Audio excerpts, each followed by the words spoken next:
our menu today, and there's so many headline moments, Lizzie.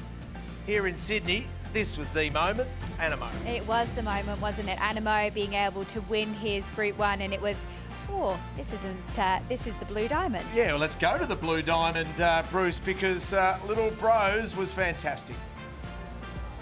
He was, Richo. I mean, he sustained that sprint. He now becomes a major player for the Golden Slip. He's got a win over Cylinder, we know. And that's where he'll be aimed. It was a big win by him today. A pretty strong field behind him, and for Michael D, continues an amazing run. But the big story was around the Hayes boys, wasn't it?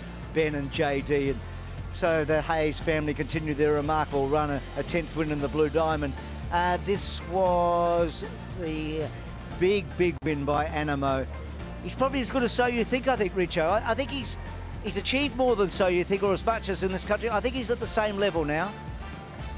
Wow, that's a big call, and believe it or not, Bruce, Lizzie's got a share in a So You Think that might be available for you. And it's got its name written all over it, Bruce McAvaney. Bruce, tell us about the Group 1 in New Zealand. Well, this is Levante, so this is a good Group 1. I mean, we know this filly well, so she's probably going to go to Sydney for the Cornwall Classic or come here for a Newmarket where she's went before. She beats Le Creek, the horse that was so heavily backed in the Empire Rose and Chase. It's her 4th Group 1. She's by Presea. Ryan Elliott's having a fantastic run at the moment. It was a good quality race, so she's probably off to Sydney for the Cornwall Classic or coming here for a Newmarket. A really good filly, isn't she? Yeah, she'll be hoping the rain comes too, because she's an absolute mudlark too. Yeah, absolutely. As we saw there. So the Oakley Plate Circuit, this is interesting. So the start goes back 20 metres, and the finish line's 80 metres after the line, which means they're uphill for a long time. Yeah, slightly confusing too for the jockeys and the horses that have raced over this trip. So the 80 metres onwards, as you said, it's still a big rise, but it's a start that doesn't matter if you happen to be wide here, Bruce. It's only a dog leg, as we can see there. So every horse should get their chance. They have to go down the dip and then up the hill. You need a good, strong horse, and I've been looking forward to this race all day. For sure. Lizzie, just quickly, Rockin' Horse, we heard from Mike Moroney earlier.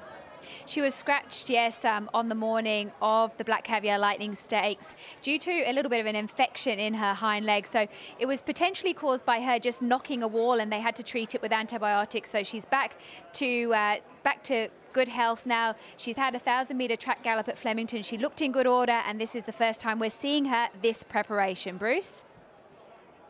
No, she's going to be so hard to beat for Channel 7 viewers in Adelaide, South Australia, I should say. Time now to change to 7-2, and change you should, because the Oakley Plate is one for the ages.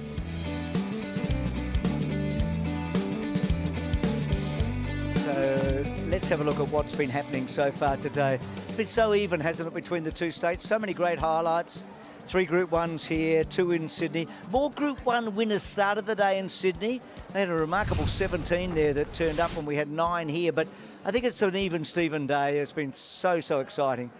And Steinem was very impressive in getting over the top of Keats Late. So Right You Are continues its winning way. Espiona, that was great to see. Pericles, well, Jamie Carr reckons the Australian Guineas is worth a shot. Little Bros runs right up to his great form by winning the Blue Diamond, and Alligator Blood continues to, I think, rise to another level. He's now won 5 Group 1 races, and 4 of them have been in the last 8 months. So